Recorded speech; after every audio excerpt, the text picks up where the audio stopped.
Saya akan bacakan perkataan beliau kembali lagi teman-teman sekalian. Syekh Abu Bakar Al-Jazairi rahimahullah.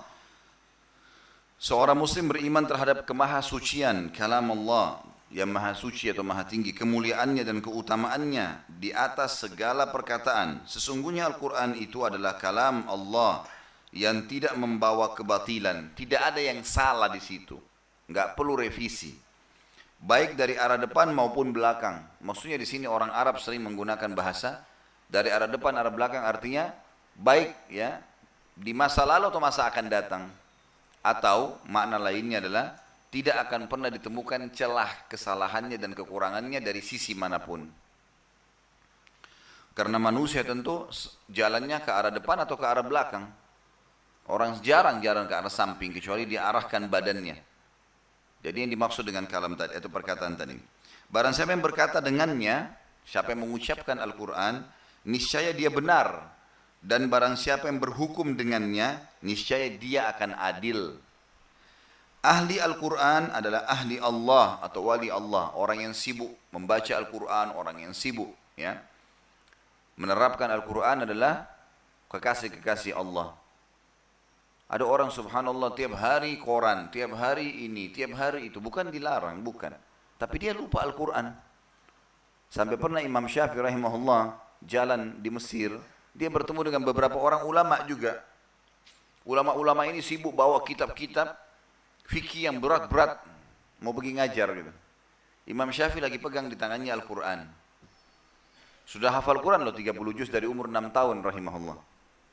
Tapi beliau mengatakan pada ulama-ulama yang lewat di depannya, sungguh kalian telah tersibukkan dengan kitab-kitab itu dan meninggalkan kitab ini. Ini induknya.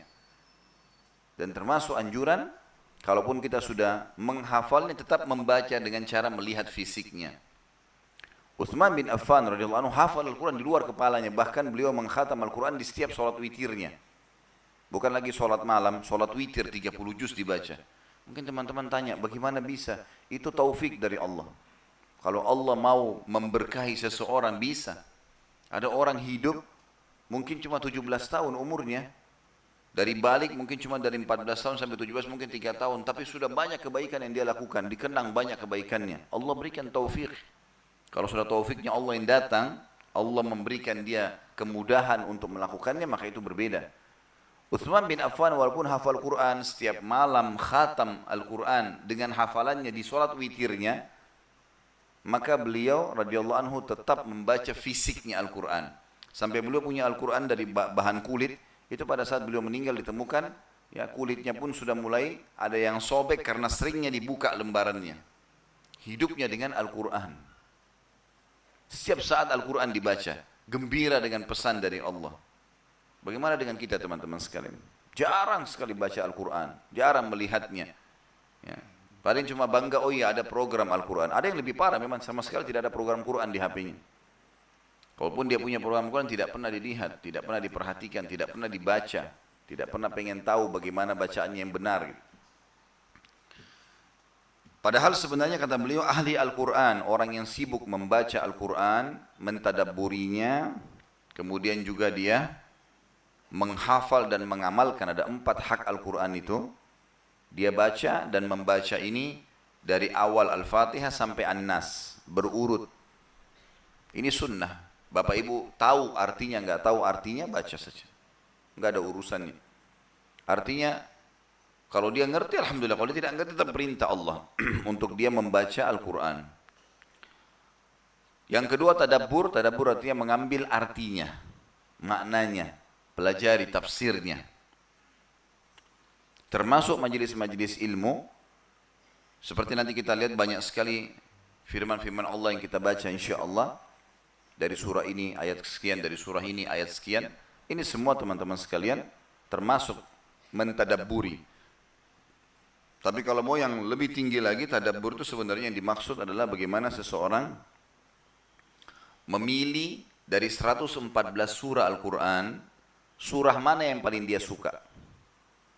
Saya pernah kasih gambaran, kalau ibu-ibu mau baca tentang perempuan ada surah Maryam, ada surah An-Nisa, bapak mau baca tentang laki-laki ada surah-surah nama laki-laki, nama nabi-nabi, surah Ibrahim, surah Muhammad, surah Yunus, ya, surah Yusuf ada, tentang hewan-hewan ada Al-Baqarah sapi betina, An-Nahl ada lebah, Al-Naml ada semut, ya, ada Al-Fil gajah, ada Al-Ankabut, ya, ada laba-laba. Tentang hari kiamat ada Al-Qiyamah, ada At-Tammah dan seterusnya. Ya. Tentang apa saja umat-umat sebelum kita ada, kejadian-kejadian tentang akan datang juga sudah ada, semuanya terinci. Maka dia pilih surah yang paling dia suka, kemudian dia mulai tadabburi. Baca, setiap hari jadwalkan. Baca beberapa ayat, kalau saya sarankan itu minimal 10 ayat. Baca 10 ayat dengan terjemahannya. Karena ada hadis Nabi SAW yang berbunyi, siapa yang membaca Al-Quran di malam hari sebelum tidur 10 ayat, dia akan diberikan 1 kintar. Dan 1 kintar itu lebih baik daripada dunia dan seluruh isinya. Dunia dan seluruh 10 ayat saja. Baca ayatnya, baca terjemahannya. Kalau bisa punya Quran sekalian di rumah yang dengan tafsirnya bagus, ada sebab nuzulnya, belajar. Yang ketiga menghafal. Menghafal juga sama, 1 hari 10 ayat saja. Dan harus memulainya, jangan tidak memulai. Hafal ini. Terus saja hafal. Ada orang subhanallah menunggu tulisannya manusia, menunggu susunan lagu-lagunya manusia, sibuk, begitu ditulis baru hafal. Hafal. Ada orang mungkin subhanallah bisa lebih dari 100 atau 200 album nyanyi di kepalanya. Nah. Tapi ayat Al-Quran dihitung jari. Inna a'tayna wal asr. Berputar di situ terus. Itu pun baik kalau bacaannya benar. Padahal sudah listnya sudah rapi, 114 surah. Baca setiap huruf 1 pahala. Hafal, mulai hafal. Dan olahraga otak yang paling benar menghafal. Hafal Bapak Ibu sekalian. Nanti saya lupa, itu waswas syaitan. Enggak ada orang hafal 30 juz lupa 30 juz. Enggak mungkin itu. Kecuali memang dia dasarnya malas. Tapi orang lupa 2 ayat, 3 ayat, sambungannya masuk akal. Imam Haram juga begitu kan. Dari kecil hafal Quran, begitu dia baca Ramadan, ada yang salah. Dibetulkan sama orang di belakangnya, normal sekali. Tapi 1-2 ayat, sambungannya, iya. Habis itu kembali lagi, lihat lagi Al-Quran, bisa diperbaiki. Kan bisa sebenarnya, asal mau. Penyakit al-malas harus dihilangkan. Nah, jelas kan ini? Hadir di majelis ilmu itu dengar dan amalkan loh ya. Kalau masuk telinga sini, tutup telinga kirinya supaya nggak keluar tuh. Supaya berbekas ya. Amalin, mulai. Dan ini juga cara menghafal, tidak harus dari surah pertama sampai surah 114. Pilih surah yang paling kita suka apa. Tadi ibu misalnya surah Maryam. Hafallah 10 ayat, 10 ayat, 10 ayat. 10 ayat. Amalkan dalam sholat. Mudah sekali kok. Berapa rakaat jumlah kita sholat 1 hari itu? Banyak sekali, apalagi ibu-ibu. Karena sholatnya bisa di rumah. Gitu. Kalau bapak-bapak mungkin masih ikut sama imam. Yang dia boleh baca di sholat duhur dan sholat asarnya. Karena sholat sir. Selesai Al-Fatih dia masih bisa baca surah. Tapi kita masih punya juga sholat sunnah kalau kita bicara. Ada sholat duha, 12 rakaat. Kalau dia hafal 1 hari 10 ayat. Rakaat pertama baca 5 ayat, rakaat kedua ayat, 5 ayat lagi sudah selesai 10 ayat, dia salam nih. Dia masih sholat 6 kali kan, 6 kali 2 rakaat, 12 rakaat kalau duha misalnya. Itu dia ulang-ulangin semua hafal. So, qobliyah duhur ada 4, ba'diyah duhur ada 4, qobliyah asar ada 4, qobliyah maghrib 2, ba'diyah maghrib 2, qobliyah isya 2, ba'diyah isya 2. Banyak, 10 ayat sudah dihafal di luar kepala 1 hari itu. Asal mau saja, jangan malas. Ya. Ini syaitan ini. Membuat kita malas, menganggap berat. Mulai dulu. Dan sudah sering saya ulangi pada bahasa Arab, jarrib ta'rif. Coba, kau akan tahu nanti. Gitu kan?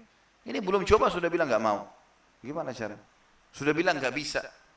Dan saya sudah pernah ajarkan teman-teman sekalian, kaidah syar'i adalah semua kamus negatif saya tidak bisa. Di benak kita hilangkan. Di otak ini nggak boleh ada. Saya nggak bisa, saya nggak mampu, saya nggak mungkin, saya semua buruk. Saya jelek, saya begini. Ini nggak ada dalam Islam ini. Kita kalau bilang diri kita jelek teman-teman sekalian, itu kita sedang menghina Allah, itu bahaya. Allah yang ciptain kita ini. Allah lebih tahu bahwasanya itu sudah cukup buat kamu. Udah. Alhamdulillah, syukur. Yang terakhir, yang keempat adalah mengamalkan isinya. Ini hak Al-Quran. Harus dikasih teman-teman sekalian. Baca, tadabburi, hafal, dan amalkan. Sekali lagi dikatakan oleh beliau, saya ulangi, seorang muslim beriman terhadap kemahasucian kalam Allah yang maha tinggi, kemuliaannya, Quran itu mulia ayat-ayatnya, dan keutamaannya atas segala perkataan. Sesungguhnya Al-Quran itu adalah kalam Allah yang tidak membawa kebatilan, nggak ada yang salah, baik dari arah depan maupun arah belakang. Barang siapa berkata dengannya, dia selalu ucapkan Allah berfirman, Allah ingatkan, Allah larang, niscaya dia benar. Dan barang siapa yang berhukum dengannya, niscaya ia akan adil. Ahli Al-Quran adalah ahli Allah atau wali Allah dan manusia pilihannya. Orang yang berpegang teguh dengannya, dengan Al-Quran, niscaya akan selamat dan beruntung. Sedangkan orang yang berpaling darinya, niscaya akan binasa dan rugi. Keimanan seorang muslim terhadap keagungan kitab Allah yang maha suci dan maha tinggi ini, kemahasucian dan kemuliaannya akan bertambah dengan riwayat hadis yang berasal dari manusia yang mana Al-Quran diturunkan kepadanya, yang diberikan wahyu kepadanya. Makhluk pilihan dan penghulu kita, Muhammad bin Abdullah Rasulullah sallallahu alaihi wasallam, yang telah menerangkan tentang keutamaan Al-Quran seperti dalam sabda beliau di dalam hadis riwayat Muslim nomor 804. Kata baginda Nabi SAW, Iqra'ul Qur'an, fa innahu yaji'u yawmal qiyamati syafi'an li sahibihi.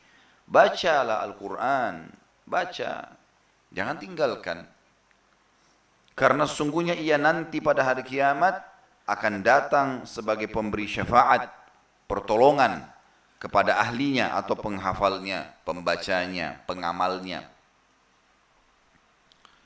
Hadis ini sangat agung karena Nabi SAW selalu di sini menggunakan fi'lul amr, kata perintah. Iqra'u, semua kalian baca, jangan sampai tinggalkan, belajari cara bacanya, tadabburi ayat-ayatnya.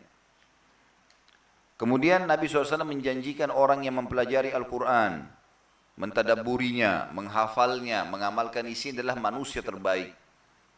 Kata Nabi SAW di dalam hadis as-sahih, hadis sahih riwayat Bukhari nomor 5027, khairukum man ta'allama al-Qur'ana wa 'allamah. Sebaik-baik kalian, maksudnya sebaik-baik adalah kedudukannya, derajatnya di sisi Allah, ya, balasannya nanti, ya. Kalau Allah memberikan tambahan ekstra pahala, semuanya itu sebaik-baik kalian adalah orang yang mempelajari Al-Quran dan mengajarkannya. Mempelajari tadi 4 hal itu dia pelajari, dia baca, dia tadabburi, dia hafal, dia amalkan. Itu adalah sebaik-baik orang, lalu dia ajarkan kepada orang lain. Kemudian dalam hadis yang lain riwayat Nasai dan Ibnu Majah dengan sanad yang hasan, kata Nabi SAW, Ahlul Qur'ani ahlullahi wa khassatuhu. Ahli Al-Quran maksudnya orang yang sibukkan diri dengan Al-Quran, membacanya, mentadabburinya, memahami maknanya, menghafal dan mengamalkannya, adalah orang yang dekat dengan Allah dan orang-orang kepercayaannya. Juga dalam sabda Nabi SAW yang lain, dan hadis ini riwayat Baihaqi, sebagian ulama melemahkan sanadnya, tapi karena dia masuk dalam masalah fadilah dan tidak terlalu lemah, maka ada yang memeganginya. Di mana Nabi SAW bersabda, Innal quluba tasda' kama yasda'ul hadid. Faqila ya Rasulullah, wa ma jila'uha? Faqala tilawatul Qur'ani wa dhikrul maut. Sesungguhnya hati itu bisa berkarat sebagaimana karatnya besi, sebagaimana layaknya besi bisa berkarat. Ditanyakan kepada beliau, wahai Rasulullah, bagaimana caranya menjadikannya mengkilat kembali, hilang karat-karatnya, bersih lagi kembali? Beliau menjawab dengan membaca Al-Quran dan mengingat kematian. 2 hal itu. Kalau teman-teman rasa imannya lemah, malas ibadah, ambil Al-Quran segera, baca Al-Quran. Baca dengan artinya, kalau kita karena belum mengerti bahasa Arab, misalnya baca dengan artinya. 10 ayat, 20 ayat, 1 surah pendek, sesuatu yang bermanfaat. Baca selalu. Tentu mengingat kematian ini juga adalah hal yang lain. Ada hadis Nabi SAW yang berbunyi, kafa bil mauti dzakira. Cukuplah kematian bisa menjadi pemberi peringatan. Gitu kan. Ini memang berbeda. Kita disuruh ziarah kubur. Kata Nabi SAW, kuntum nahaitukum an ziarah kubur fazuruha fa inna tudzakirul akhirah. Saya pernah melarang kalian ziarah kubur, sekarang coba ziarahlah. Karena dia bisa mengingatkan kalian tentang alam akhirat. Kalau kita juga akan mati loh seperti ini, sehebat apapun prestasi dunia kita akan hilang semuanya. Kata beliau suatu ketika, salah seorang musuh bebuyutan datang kepada Rasulullah sallallahu alaihi wasallam sambil berkata, "Hai Muhammad, bacakanlah kepadaku Al-Qur'an." Kemudian Nabi sallallahu alaihi wasallam membacakan surah An-Nahl ayat 90. A'udzu billahi minasyaitonir rajim. Innallaha ya'muru bil 'adli wal ihsani wa ita'i dzil qurba wa yanha 'anil fahsya'i wal munkari wal baghi. Al-ayat. Sesungguhnya Allah memerintahkan kamu berlaku adil, berbuat kebaikan, memberi kepada kerabat dekat, melarang perbuatan keji, mungkar dan permusuhan. Belum selesai Rasulullah SAW membacanya, musuh tersebut meminta beliau mengulangi bacaannya karena kagum akan keagungan lafadznya, kesucian makna-maknanya, terpesona dengan kejelasannya atau al-bayan dalam bahasa Arab, dan karena tertarik dengan kekuatan pengaruhnya. Belumlah dia meninggalkan tempat kecuali dia mengakui dan menyatakan kesaksiannya atas kesucian kalamullah yang maha tinggi dan keagungannya. Ia berkata dengan kalimat, demi Allah, sungguh ia memiliki kelezatan dan keindahan. Dan sesungguhnya bahwa ia berdaun rindang dan atasnya berbuah lebat. Tidak ada seorang pun yang mampu berbicara seperti ini. Berapa banyak fakta-fakta lapangan teman-teman sekalian, orang-orang yang hatinya kosong, kemudian dia mendengar Al-Quran, hatinya jadi tenang, termasuk orang-orang kafir. Berapa banyak kalau kita ketik di Google saja kisah masuk Islamnya orang-orang karena Al-Quran, banyak sekali. Mungkin ada ribuan kisah itu. Bagaimana mereka tadinya begitu mendengar Al-Quran tersentuh, akhirnya merasa tenang jiwanya. Coba teman-teman sekalian, jangan berhenti, ini harus baca, tiap hari dibaca. Kalau satu kali baca masih belum terasa, nanti yang bacaan kedua, nanti bacaan ketiga. Mungkin ada dosa yang menghambat kita untuk bisa khusyuk. Coba baca aja terus. Seminggu, 2 minggu kita akan rasakan nanti manfaatnya. Apalagi kalau ngerti artinya itu luar biasa teman-teman. Kita temukan orang-orang yang mengerti bahasa Arab, kadang-kadang dia tidak bisa tahan, dia menangis kalau dia membaca ayat Allah. Itu terjadi para sahabat dan sampai hari ini juga imam-imam Masjid Haram, Masjid Nabawi, dan orang-orang muslim di Indonesia pun ada yang Masya Allah hafal Quran dan mengerti bahasa Arab, akhirnya mereka pada saat membaca itu mereka asyik, ya, terbawa dengan ayat itu, kemudian mereka bisa menangis, ya, karena nyamannya mendengarkan ayat-ayat Al-Quran.